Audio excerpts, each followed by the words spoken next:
dia. Bom dia. Bom dia. Amém. Glória a Deus. Amém. Hoje nós vamos falar continuação da pregação da semana passada, que como a gente tinha uma mudança de assunto, em relação ao texto que nós estávamos lendo, a gente vai tratar hoje, que é 1 Tessalonicenses capítulo 4, verso número 3 em diante. 1 Tessalonicenses capítulo 4, verso de número 3 em diante, que diz assim: agora, irmãos, não queremos que ignorem o que acontecerá aos que já morreram, para que não se entristeçam como aqueles que não têm esperança, porque cremos que Jesus morreu e foi ressuscitado. Também cremos que Deus trará de volta à vida, com Jesus, todos os que morreram. Dizemos a vocês pela palavra do Senhor, nós, os que ainda estivermos vivos, quando o Senhor voltar, não iremos ao encontro dele antes daqueles que já morreram, pois o Senhor mesmo descerá do céu com um brado de comando, com voz do arcanjo e com o toque da trombeta de Deus. Primeiro, os mortos em Cristo ressuscitarão. Depois, com eles, nós, os que ainda estivermos vivos, seremos arrebatados nas nuvens ao encontro do Senhor nos ares. Então, estaremos com o Senhor para sempre. Portanto, animem uns aos outros com essas palavras. Amém? Amém? Palavra gloriosa, uma palavra extremamente necessária nos dias de hoje, porque essa palavra, ela é uma palavra que traz encorajamento para pessoas que estavam sem esperança. Antes de entrar no assunto da pregação, é necessário a gente entender o contexto que aquela igreja enfrentava. Então, para quem não estava aqui nos primeiros dias da pregação, o que acontece ali naquela situação? O apóstolo Paulo, ele era um missionário e plantador de igrejas. Então, ele viajava por várias e várias cidades. Em cada lugar que Paulo estava, ele fundava uma igreja, ele plantava uma igreja. E Paulo, então, ele passa na cidade de Tessalônica. Só que quando ele chega na cidade de Tessalônica, ele encontra dois grupos de pessoas. Um grupo de pessoas completamente receptivo à mensagem do Evangelho. Quando Paulo vai pregar, pessoas abrem as suas casas, abrem as suas vidas, creem na mensagem que Paulo estava pregando, creem no Evangelho e passam ali a fazer parte daquela comunidade de fé, daquela igreja que estava nascendo. Só que, por outro lado, havia também um grupo de pessoas que queria perseguir aqueles novos cristãos. Paulo passa, então, 3 semanas pregando, e durante essas 3 semanas que ele está pregando,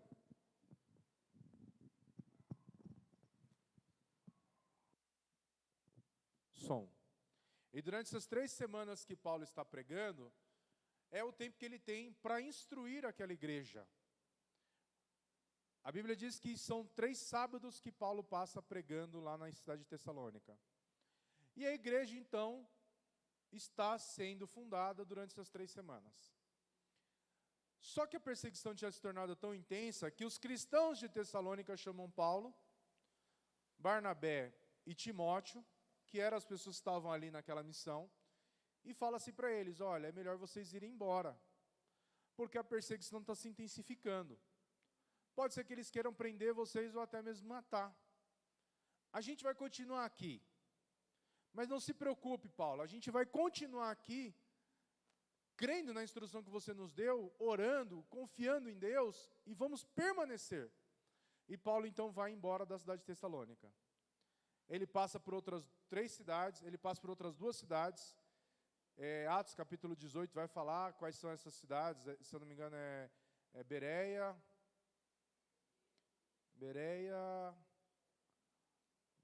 deixa eu ler aqui para não errar.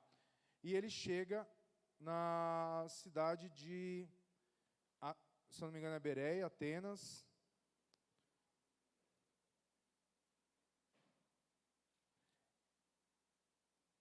ele sai de Tessalônica, ele passa por Bereia, vai para Atenas e depois ele chega em Corinto. Bereia, Atenas e Corinto. E quando ele chega em Corinto, já tinha passado por outras duas cidades, e a Bíblia não vai falar quanto tempo havia se passado entre o momento em que ele sai de Tessalônica e vai até Corinto, mas havia se passado um tempo. A Bíblia diz que havia uma preocupação com aquela igreja recém-fundada. Do que havia acontecido com aqueles cristãos? Como estava aquela igreja?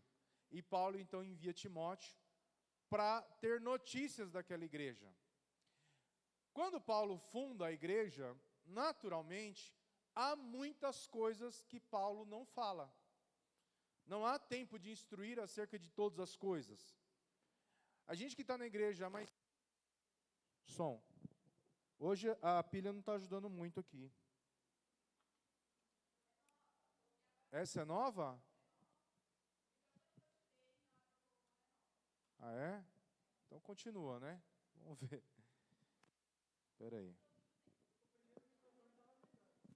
Som. Então tá bom.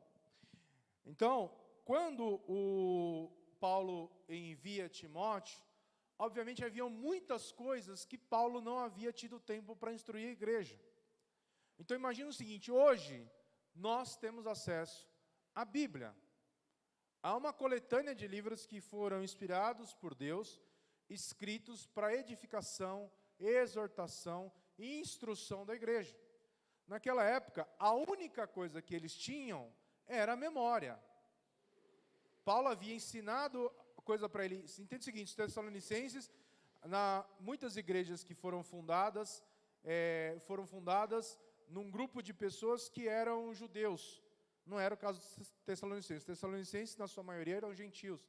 Então, eles não tinham nenhum conhecimento da religião anterior, que era a religião judaica. E Paulo não havia falado sobre muitas coisas. Não havia dado tempo de instruir. A gente tem mais tempo de igreja, tem dúvidas acerca de vários assuntos. Imagina aquela igreja que só tinha tido 3 meses de instrução, sem uma Bíblia para poder ensiná-los, sem YouTube, sem jornal, sem rádio, sem televisão. Como que igreja dessa sobrevive? É absolutamente... Vamos falar hipoteticamente falando, se você ensina alguém acerca de um assunto, um especialista em mecânica, ele vai ensinar uma pessoa durante 3 semanas a respeito de tudo que a pessoa precisa saber sobre mecânica, ele é obrigado a se ausentar. Quando ele voltar depois de 1 ano, aquela pessoa vai ter conhecimento suficiente para lidar com o carro? Muito dificilmente, né? Se for física, difícil. Se for química, muito difícil. Ou qualquer outro assunto que você queira ensinar uma pessoa, em 3 semanas é muito pouco tempo. Mas a palavra do Senhor diz que com a igreja é diferente. Porque a igreja permanece. A igreja prevalece. Sobre a igreja há algo que sobre essas outras áreas do conhecimento não há, que é o quê? É o próprio Deus cuidando da sua igreja, é o próprio Deus cuidando do seu povo, é o próprio Deus edificando a sua igreja. E Paulo, na sua pouca instrução que havia dado àquela igreja, ele tem essa preocupação que é genuína, que é real, e ele fala assim, será que ainda tem uma igreja lá? Será que ainda tem um povo lá? Será que tem pelo menos um que permaneceu? Será que tem alguém? E aí quando Timóteo chega, a surpresa dele é que ao invés da igreja ter morrido, a igreja havia crescido, e não só crescido, a igreja estava espiritualmente saudável. Era uma igreja que amava, era uma igreja que contribuía financeiramente e ajudava igrejas de outras regiões, era uma igreja que tinha fé. A fé da igreja de Tessalônica inspirava todas as outras igrejas da região. Porque como que pode uma igreja sobreviver em tão pouco tempo, com tão pouca instrução? O próprio Deus cuidava daquela igreja. Só que havia assuntos que Paulo não havia tratado. Naturalmente, quando a gente fala de Jesus para uma pessoa, a gente não fala sobre todos os assuntos. Não existe um único livro em toda a humanidade que trate de todos os assuntos de forma exaustiva.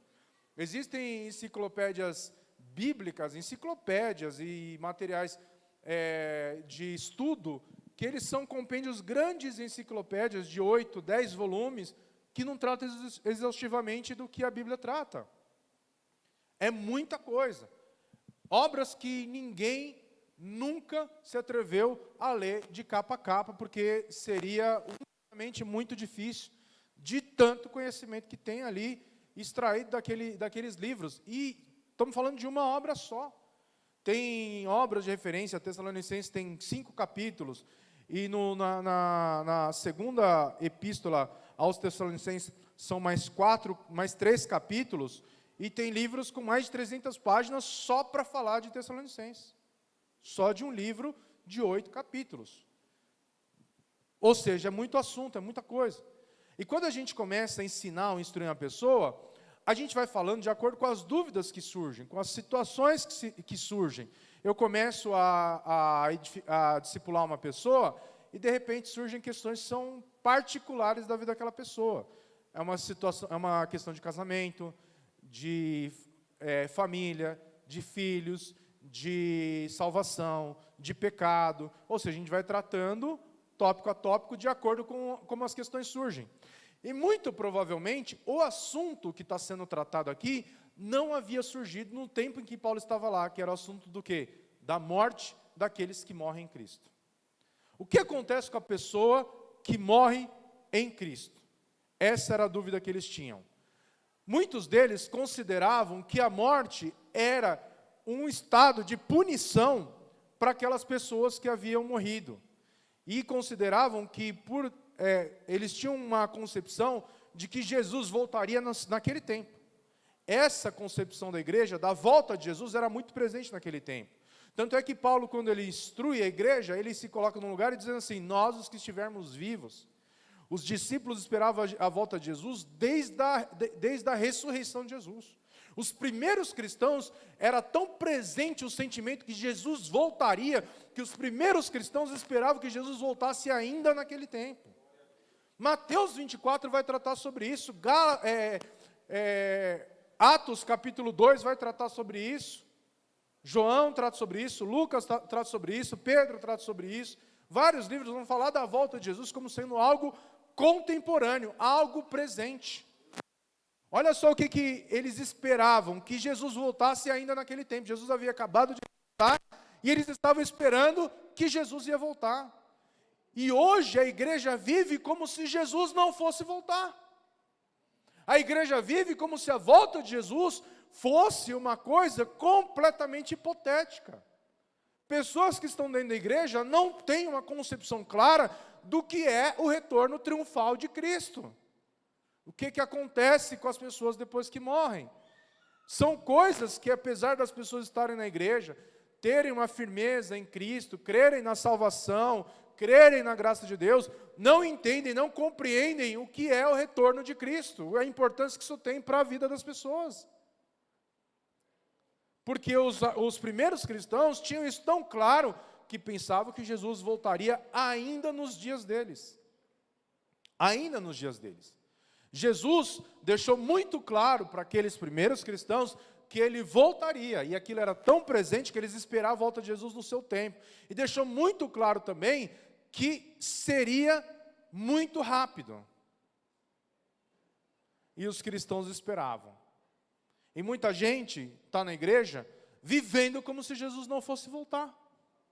E falam: eu ouço falar que Jesus vai voltar desde quando minha avó falava para mim, desde quando minha avó me levava na igreja, desde não sei quando. E Mateus 24 vai falar a respeito disso. Mateus 24 vai falar a respeito de como vai ser a volta de Cristo. O texto que nós lemos trata da morte dos cristãos em Cristo e também da volta de Cristo. Só que eu quero fazer aqui uma digressão, um parênteses, abrir aqui um tópico, sem fugir do tema, para ler o texto de Mateus capítulo 24. Eu sei que o André depois vai brigar comigo, mas se faz necessário. Mateus 24, versículo 27, vai dizer assim: porque assim como o relâmpago lampeja no leste e brilha no oeste, assim será a vinda do Filho do Homem. Onde estiver o cadáver, ali se ajuntarão os abutres. Imediatamente depois da angústia daqueles dias, o sol escurecerá, a lua não dará luz, as estrelas cairão do céu e os poderes do céu serão abalados. Então, por fim, aparecerá no céu da vinda do Filho do Homem, e haverá grande lamentação entre todos os povos da terra. Eles verão o Filho do Homem vindo nas nuvens do céu, com poder e grande glória. Ele enviará seus anjos com forte sopro de trombeta, e eles reunirão os escolhidos de todas as partes do mundo, de uma extremidade à outra do céu. Agora aprenda a lição da figueira. Quando os ramos surgem, as folhas começam a brotar. Vocês sabem que o verão está próximo. Da mesma forma, quando virem todas essas coisas, saberão que o tempo está próximo, à porta. Então, o que Jesus está dizendo? Ele está dizendo que assim como as pessoas conseguem ler os fenômenos naturais para saber quando vai esfriar, quando vai chover, quando vai vir a primavera, quando vai fazer sol, assim também será a vinda do Filho do Homem. Quando vocês verem os sinais, vocês saberão que isso está muito próximo. E nós que temos por hábito estudar um pouco mais as questões das últimas coisas, das doutrinas dos últimos dias, sabemos que falta muito pouco, ou quase nada, para a volta triunfal de Cristo. O retorno de Cristo é iminente, é certo. Não passou uma única palavra do que Jesus disse até agora. Céus e terras passarão, mas a palavra do Senhor não passará. E havia essa preocupação, por quê? Porque eles esperavam a parúzia. O que é a parúzia? É o retorno. Existia, o único livro que vai falar sobre a parúzia é esse texto de Mateus capítulo 24, que era quando um grande rei, um rei chegava numa cidade, para visitar uma cidade, e havia ali um estardalhaço, um evento muito grandioso para receber aquele rei. E Mateus vai comparar esse evento do retorno de Cristo como a parúzia, algo que vai ser tão grandioso, tão estrondoso, que vai parar tudo. Uma das coisas que a gente vê aqui sendo tratado nesse texto, é que as pessoas acreditavam, algumas pessoas acreditavam, que a morte era um estado de punição para aquelas pessoas que haviam morrido. Porque se esperava que Cristo voltaria ainda naqueles dias, o que acontecia com a pessoa que morria? Eles não tiveram tempo para fazer essa pergunta para Paulo. Eles não tiveram naquelas 3 semanas ninguém que morreu, para dizer, Paulo, e agora? Você consegue imaginar isso? Eles ouviram falar da salvação em Cristo, ouviram falar da morte de Cristo, da ressurreição, ouviram falar da salvação dos pecados, ouviram falar até da volta de Jesus, mas eles não tinham conhecimento do que aconteceria com a morte daqueles que estavam em Cristo. E aquilo trouxe inquietação. O primeiro velório, falei, e agora? Ele não vai ver a volta de Cristo. Aí depois outro velório, e agora? Esse também não vai ver a volta de Cristo. Começaram várias teorias. Muito provavelmente, Deus o puniu. Muito provavelmente, ele não está apto a receber o céu. Muito provavelmente, ele não reinará com Cristo em sua glória. E aí Timóteo fala, Paulo, a igreja está bem, a igreja está firme no Senhor, a igreja ama, a igreja contribui financeiramente, a igreja é uma bênção, mas Paulo, tem um monte de irmão lá que morreu, e o pessoal está achando que acabou. E aí Paulo vai lá com todo cuidado, com todo amor. Ele escreve para aquela igreja dizendo assim, eu não quero que vocês sejam ignorantes em relação a isso. Eu não quero que vocês ignorem o que acontecerá com os que já morreram. E de repente, imagina aquela carta sendo lida na igreja, o irmão começa a falar assim, agora irmãos, não os que ignoram o que acontecerá aos que já morreram, para que não se entristeçam como aqueles que não têm esperança. Aí de repente eles começam a prestar atenção no que viria depois disso. Já que a morte não era o fim, o que viria depois? Ele vai dizer assim, cremos que Jesus morreu e foi ressuscitado. Também cremos que Deus trará de volta a vida com Jesus todos que morreram. Deus trará de volta a vida todos os que já morreram. Sabe qual que é o primeiro ensino que precisa ser combatido aqui? É que a morte é o fim. A morte não é o fim. A primeira coisa que nós precisamos ter claro aqui é que a morte não é o fim. Primeira coisa que nós precisamos entender, a morte não é o fim. Para aqueles que não têm esperança, é o fim. Mas era o que Paulo estava dizendo, olha, não quero que vocês sejam como aqueles que não têm esperança, porque a morte não é o fim. O segundo ponto é dizer assim, aqueles que morreram em Cristo serão ressuscitados, ou seja, aqui não está falando de reencarnação, como muitas pessoas acreditam. A Bíblia não fala em nenhum texto de Gênesis, Apocalipse sobre reencarnação. E acreditem, eu já vi cristãos dentro da igreja cristã há tempos e que acreditam que há reencarnação. Que é possível, a pessoa que morre, ela vai voltar. Num outro corpo, numa outra vida, numa outra forma. Acreditam nisso. Paulo está dizendo que não. Que aqueles que morreram em Cristo, eles não reencarnarão, eles farão o quê? Ressuscitarão. O que é ressurreição? É alguém que morreu voltar à vida. É disso que a Bíblia diz, ressurreição. Jesus diz, eu sou a ressurreição e a vida. Ele ressuscitou primeiro, e todos nós que estamos em Cristo, ressuscitaremos também. Ele vai dizer, cremos que também trará de volta à vida com Jesus todos os que morreram. Aí vai uma aulinha de hermenêutica aqui. Esse todos, são todas as pessoas? Sim ou não? Sim ou não? Sim ou não?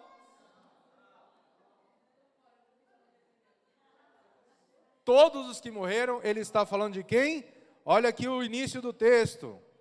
Os que já morreram, porque cremos que Jesus morreu e foi ressuscitado, também cremos que Deus trará de volta a vida com Jesus todos que morreram. Ele estava falando de quem?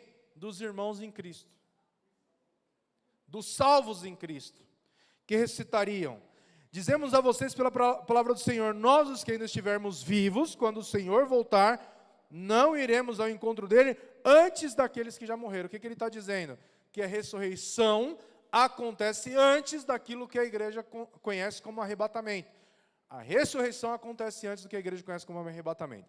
Eu sei, eu tenho certeza que muitos de vocês já ouviram, acreditaram, assistiram filmes deixados para trás e acreditam que o arrebatamento vai ser um evento secreto.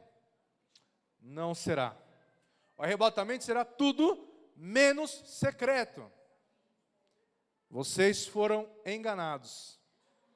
O arrebatamento não será secreto.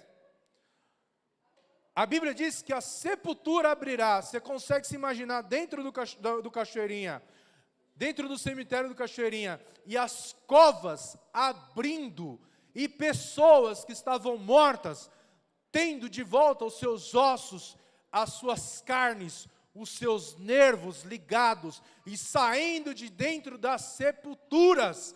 E como isso de fato tem relação com algo que é secreto, não vão sumir os corpos vão ressuscitar, eles serão vistos, visíveis. Isso aconteceu ainda no tempo de Cristo, quando Jesus ressuscitou, quando Jesus morreu. A Bíblia diz que o evento que aconteceu na morte de Cristo, na cruz do Calvário, no momento da morte de Cristo, pessoas que haviam morrido foram vistas, ressuscitadas, andando e falando e convivendo, eles voltaram à vida.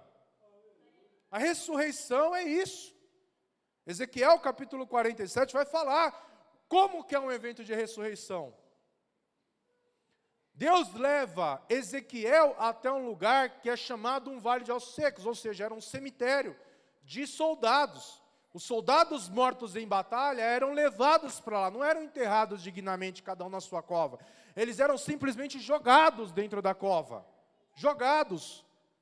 Era um valão onde aqueles corpos eram jogados, arremessados dentro daquela cova.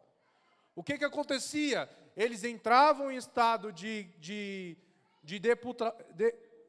decomposição, ou putrefação e por aí vai, e depois eles ficavam apenas ossos. E depois osso misturava com osso, conforme ia jogando corpo em cima, corpo em cima, corpo em cima, era osso com osso, não era divididinho. E Ezequiel está narrando a sua visão. Deus leva ele até aquele vale de ossos secos. E lá naquele vale de ossos secos, Deus fala para Ezequiel: Ezequiel, podem esses ossos reviver? Ezequiel olha para aquele vale, para aquele cemitério, e fala assim: Deus, como eu vou saber? Como que eu posso responder para o Senhor se esses ossos podem voltar à vida? E a Bíblia diz que Ezequiel olha e fala: Senhor, tu sabes. E de repente Ezequiel começa a ouvir um barulho. Você sabe o que tem lá no Cachoeirinha, fora das covas? Um monte de osso amontoado, naquelas gavetas. Quando o osso com o osso se juntar, vai haver muito barulho. E não tem nada de secreto nisso. Ezequiel começa a ouvir barulho de osso batendo com osso, barulho. E depois Ezequiel vê um exército de esqueletos. Ezequiel, e agora? Podem esses ossos voltar a ter vida? E Ezequiel vai vendo algo que talvez para a época seria impensado. Os nervos por dentro se juntando um ao outro. Os músculos crescendo por cima daqueles esqueletos. A pele aparecendo, mas ainda não havia vida. Até que Deus sopra naquele grande exército, e aquele exército volta à vida. Isso havia sido apenas uma visão. Ele teve uma visão do que aconteceria. Os estudiosos acreditam que isso aconteceu quando Israel voltou a ser nação e voltou a ter um exército, coisa que não existia. Israel nem existia mais como nação. Ou seja, era um vale de ossos sequíssimos. Não era um vale de ossos secos, era um vale de ossos sequíssimos. Não havia nem nação. Israel volta a ser nação e volta a ter um exército. E isso é parte dos cumprimentos das profecias. As profecias de Cristo diziam que Israel seria aniquilar, haveria uma tentativa de aniquilar Israel. Como que haveria uma tentativa de aniquilar Israel? Exércitos invadindo Israel, se Israel nem existia mais. É necessário que os ossos revivessem, para que aquilo que Deus prometeu que aconteceria, de fato acontecesse. O que nós estamos assistindo aí é aquilo que Mateus diz: olhem para os sinais. Há uma iminente guerra por vir. E essa guerra acontece no cenário de Israel. Israel está sob ataque. E isso pode acontecer mais cedo ou menos cedo. Israel está sob ataque. Sobre esses sinais é que Jesus está falando em Mateus capítulo 24. Olhem para a figueira, olhem para Israel, olhem para os sinais, olhem para o que está acontecendo. Porque onde se ajuntam os abutres, ali há um cadáver. O que ele está dizendo? Onde tem sinais, é porque alguma coisa está acontecendo. E ele está dizendo: não quero que vocês sejam ignorantes, porque os que já morreram, primeiro, eles serão ressuscitados. Então, primeiro, antes do arrebatamento, haverá a ressurreição. A ressurreição dos mortos em Cristo. A morte dará de volta aos seus mortos. Não importa a forma como esse acidente aconteceu. Não importa se foi carbonizado, se morreu afogado, se morreu no acidente aéreo, se morreu no acidente de carro, se morreu com braço, sem braço, com cabeça, sem cabeça, se foi decepado. O que aconteceu? A morte vai devolver esses mortos. A morte vai devolver esses mortos voltarão à vida, haverá ressurreição. E na ressurreição ele vai continuar dizendo assim: outros eventos. O Senhor descerá do céu com um brado de comando. Se tem brado de comando, não tem silêncio. Se não tem silêncio, não é nada de secreto. Ou seja, morto voltando à vida. Brado de comando, voz de arcanjo e toque de trombeta. Vai ser um dos eventos mais aterrorizadores que a terra já viu. Nenhum tsunami, nenhum maremoto, nenhum terremoto, nenhum incêndio, nada pode ser comparado com o retorno triunfal de Cristo. Nada. E não será secreto. Vai ter trombeta, vai ter voz de arcanjo, vai ter voz de comando, vai ter barulho de osso batendo, todo olho verá. Olha o que Mateus 24 vai dizer, que assim como o relâmpago sai do Oriente e vai para o Ocidente, todo olho verá. E o mais interessante é que Mateus 24 vai falar também que pessoas vão olhar para aquele evento final, para aquele evento do arrebatamento, e vão dizer assim, olha só, eles verão o Filho do Homem vindo nas nuvens do céu com poder e grande glória, ele enviará seus anjos com forte sopro de trombeta, e eles reunirão os escolhidos de todas as partes do mundo, de uma extremidade à outra do céu. Onde está o secreto? Onde está o secreto? Não vai ser secreto. Vai ser grande. Vai ser glorioso. Vai ser barulhento. Vai ser algo jamais imaginado, jamais visto. E ele vai dizer, primeiro os mortos em Cristo ressuscitarão, e depois com eles, nós que ainda estivermos vivos, seremos arrebatados nas nuvens ao encontro do Senhor nos ares. E aí, o que Paulo está dizendo? Por que Paulo envia essa mensagem? Essa era uma mensagem de terror para aquela igreja? Não. O arrebatamento não é algo para a igreja temer. É uma mensagem de esperança. É uma mensagem de conforto, porque no meio da dor, no meio da dificuldade, no meio do luto, no meio da perda, no meio da aflição, no meio da perseguição, a esperança de que Cristo voltará. Essa é a nossa esperança. Você está em aperto? Cristo voltará. Você está em angústia? Cristo voltará. Você está com depressão? Cristo voltará. Você está enfermo? Cristo voltará.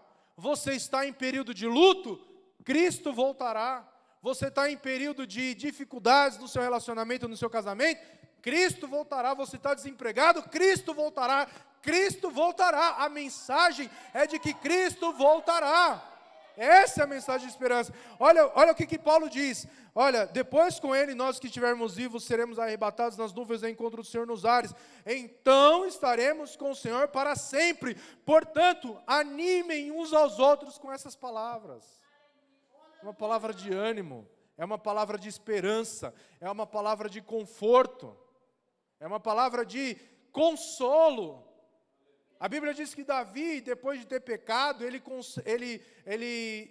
como fruto do pecado dele, ele tem um filho. E Davi, ele amava tanto a mulher que ele tomou como esposa de forma pecaminosa, que ele queria aquele filho de todo jeito. E Deus puniu Davi e falou assim, eu vou matar seu filho. E Davi ficou ali durante todo o período da gestação, orando a Deus, pedindo para que Deus mudasse aquela sentença. De repente, quando aquele menino nasceu, ele tivesse olhado para aquele menino, tivesse imaginado uma coroa de rei na cabeça daquela criança. E Deus feriu mortalmente aquela criança. Quem feriu aquela criança? Deus. Quem matou aquela criança? Deus. E a Bíblia diz que Davi, então, começa a orar a Deus de tudo quanto é jeito. E pedir a Deus de tudo quanto é jeito. E jejuar. Ele começou a secar, definhar. O moleque ficou doente e ele jejuando. O menino mal e ele jejuando, orando a Deus, quem sabe Deus mude. Ninguém tinha coragem nem de falar com Davi. Davi estava dentro do templo orando. Eu imagino Davi como se fosse o templo que era muito mais grandioso, muito mais suntuoso, com ouro, com tudo que você pode, assim, naquela época ainda não, porque o templo ainda não havia sido construído, mas o tabernáculo tinha muito ouro também, tinha muitos elementos que eram belos, e Davi ali no lugar onde ele podia estar, deitado no chão, prostrado, pedindo a misericórdia de Deus, pedindo a graça de Deus, as pessoas olhando fora e eles começam a cochichar. E Davi então percebe que aquelas pessoas estavam ali, estavam com um comportamento estranho. E Davi levanta, fraco, que as pessoas não queriam falar assim, se Davi está do jeito que está, com o menino vivo, se Davi descobre que o menino morreu, ele vai morrer também. E Davi então, ele percebe aquele movimento e vai até aqueles homens e fala assim, morreu a criança? Morreu. Davi fala, tá bom. Ele levanta, entra dentro de casa, toma um banho, se troca, senta na mesa e começa a comer. Todo mundo olha para Davi e fala, não entendi nada. Porque esse era o momento do luto, esse era o momento da dor, esse era o momento do sofrimento, esse era o momento dele chorar, esse era o momento dele vestir pano de saco de cinza, esse era o momento dele jogar cinza na sua cabeça, esse era o momento do sofrimento. E Davi é o primeiro a falar da esperança, da ressurreição em Cristo. E aí quando os homens chegam para Davi, ninguém entendeu nada. Ele falou, não é morta a criança? É morta a criança. Então, quando ela estava viva, eu cria que podia Deus fazer algo e mudar a sentença dele. Agora que ela é morta, para onde a criança foi, eu também irei. Ou seja, um dia eu me encontrarei com ele. Jó é o maior exemplo do que é a ressurreição e do que Deus faz. Porque a Bíblia diz assim, que Jó perdeu todos os seus 10 filhos.